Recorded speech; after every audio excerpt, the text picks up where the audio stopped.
6043. Tyler, the reason we've got you up today is because you've got a new special you're offering folks. Tell them about what you're offering. That's right. We have sort of we call it the Emergency Hurricane and New World Order Preparedness Special. And for $1,351, you get a new Ecolo Blue Model 28, and those are the new machines. They have a very neat redesigned LCD screen with a stainless steel tank, lower storage tank with an additional UV light in that storage tank. And you get a 6.5 HP, 2,800 watt max watts rated electric governor for only $1. That's a $375 value. What does that do with the machine? Well, that will power the machine in the event that your power goes off in an emergency. You can power the machine, and it has surplus energy so that you can charge flashlights and run your refrigerator or something to that effect. Charge up your car, or whatever you need. So this is have your water off the grid, and so how much off is this in this special? Looks like the biggest special you've ever offered off the regular price. Well, the price is the same. It's the regular price, but since we're selling a generator for $1, a $375 generator, that's the equivalent of basically below $1,000 for the 28. Yeah, so we're talking 25% off or so, roughly. That's just an amazing deal. EcoloBlue.com. We give folks the toll-free number, 800-691-6043, 1-800-691-6043. Folks, if you love your children especially, start getting them water you can trust, and the one place you really know you can trust it from is Ecola Blue, ECOLO Blue.com, or 1-800-691-6043. Tyler, how long does this special run? It runs until next Friday, the 26th, and the promo code is InfoWars. So, gotta say InfoWars. Yeah. Tyler, great hearing from you. 800-691-6043. It's running for 1 week. Get your Ecola Blue today and your free generator, or it's $1. Thank you. Coming up, I'm going to engage in a big news blitz, an acquittal in Laura Bush case, heckling case, United Press International. We'll talk about that coming up. But right now, going back to Dr. Neil Carman, anti-fluoride activist here in Austin, Texas, anti-fluoridation activist, and Ray Nadler-Olnick. Okay, so we're fighting it here in Austin. It's the same thing all over the country. And you got all these environmentalists. And again, environmentalism has all this reasonable, smart stuff, like let's not poison the environment, let's not have pollution, let's not toxify ourselves. But it seems like the Austin City Council only wants to grab people's property for environmental preserves and later build skyscrapers on it. So really they're just, want to be realtors like Kirk Watson is now, the big realtor here in town. This is a real environmental issue for the environment, the birds, the bees, the plants, human beings. So this is something affecting everybody with the fluoridation. And you were telling me, Doc, you guys saw where the fluoride, or what they call fluoride, this witch's brew, was going in. Yes. They had one of the units, one of the storage tanks still had a small amount of fluoride in it. They were expecting another shipment very soon, from Florida. And so the pump was actively, pumping a small amount of fluoride, putting it into the water, mixing it there. They explained the whole process. Lovingly mixing it, though. Right. We got to see the whole thing. And so, the city is spending a lot of money a year. They just renewed the contract.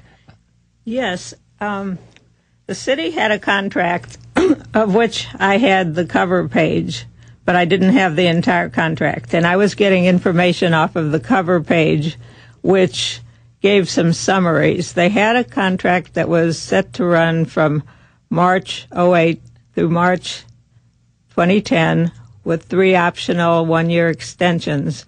And the amount of money that it was to cost was approximately $600,000 a year. Wow.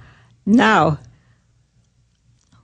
this past March, they suddenly renewed that contract. They canceled that contract and issued a new one, which is apparently legal there must be something written into the contract that allows that to happen. And in fact, I have now requested through Freedom of Information both contracts. The old, and we don't know if it's more or less. We don't. It's more. It's way more.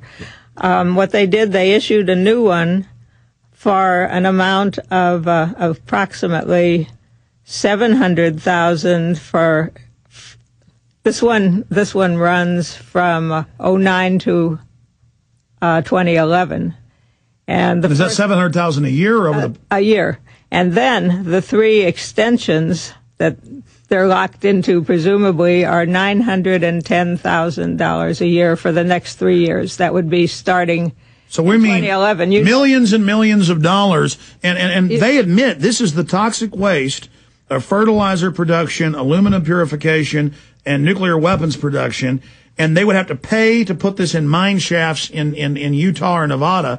Instead, they have us pay to drink it.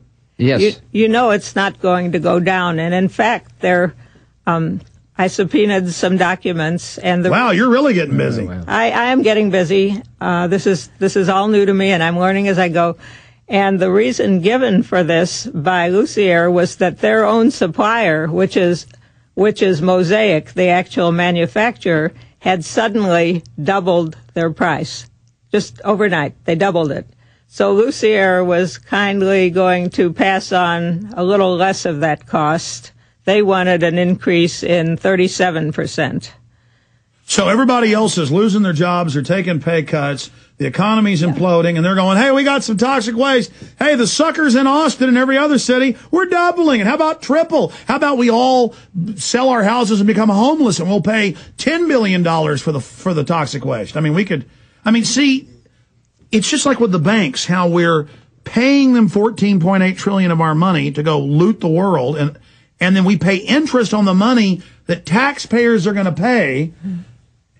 I mean, who comes up with these diabolical frauds? Well, and we don't even know the total cost of the program. That's just the chemical purchasing cost from the company in Florida for the toxic industrial fertilizer waste. But there's got to be some... The building, the storage, the shipping, the insurance. Maintenance, so forth, yes.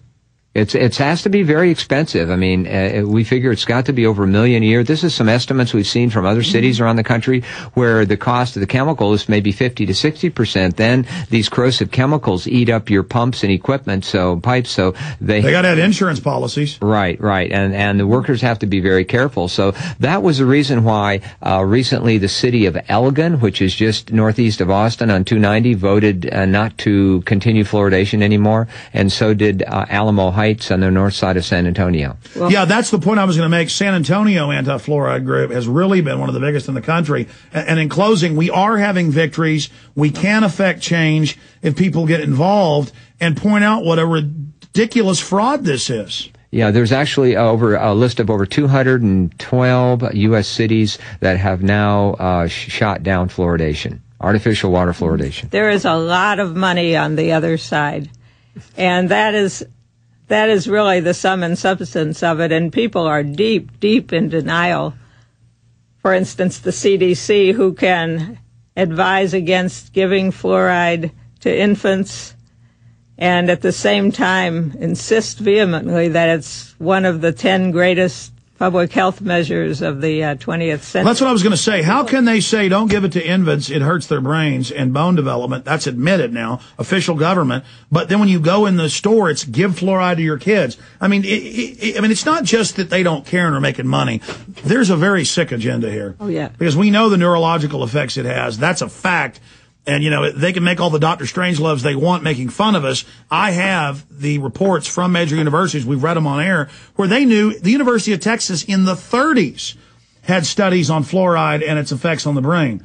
And so, in fact, when you search them, some of the first you find is German studies and U.S. studies at the University of Texas. I don't know if you've seen those, Doc, but it's amazing. Right. Well, it's because